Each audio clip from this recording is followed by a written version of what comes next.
Jumpa lagi di channel Teknik Sipil PNN. Oke, Teknik Sipil. Pasti ada yang bertanya, Teknik Sipil itu apa ya? Oke, kita akan jawab.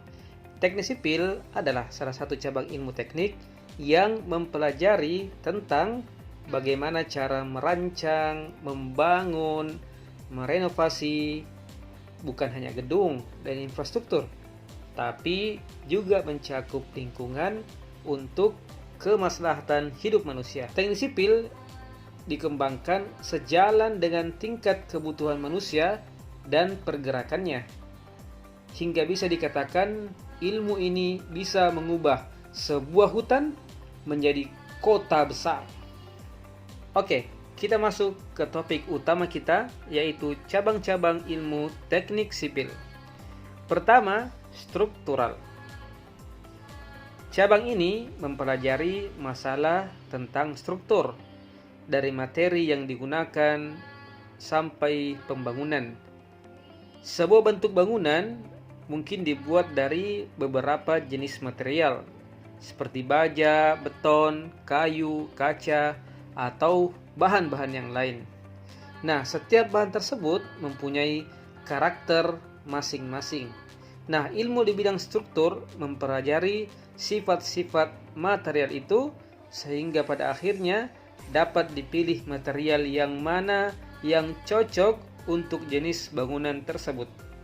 Nah, dalam bidang ini dipelajari lebih mendalam hal yang berkaitan dengan perencanaan struktur bangunan, jalan, jembatan, terowongan, pondasi, hingga bangunan siap digunakan. 2. Geoteknik. Geoteknik adalah cabang yang mempelajari struktur dan sifat berbagai macam tanah dan batuan. Tujuannya untuk menopang suatu bangunan yang akan berdiri di atasnya.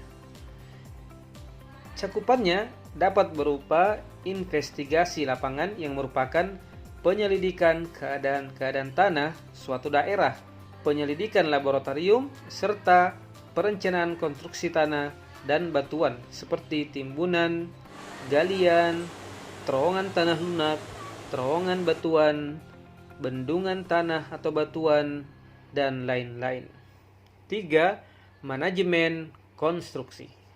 Nah, cabang ini mempelajari masalah dalam proyek konstruksi yang berkaitan dengan ekonomi, penjadwalan pekerjaan, pengembalian modal, biaya proyek, semua hal yang berkaitan dengan hukum dan perizinan bangunan hingga pengorganisasian pekerjaan di lapangan, hingga diharapkan bangunan tersebut selesai tepat pada waktunya. 4. Hidrologi. Nah, cabang ini mempelajari tentang air, distribusi, pengendalian, dan permasalahannya. Mencakup bidang ini antara lain cabang ilmu hidrologi air berkenaan dengan cuaca, curah hujan, debit air sebuah sungai, debit banjir, dan sebagainya. Juga hidrolika, yaitu sifat material air, tekanan air, gaya dorong air, dan sebagainya.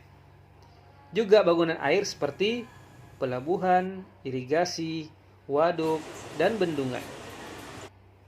4. Transportasi. Cabang ini mempelajari mengenai sistem transportasi dalam perencanaan dan pelaksanaannya. Mencakup bidang ini antara lain konstruksi dan pengaturan jalan raya, konstruksi bandar udara, terminal, stasiun, dan manajemennya. Demikian 5 cabang ilmu teknik sipil. Semoga ilmu ini bermanfaat untuk kita semua.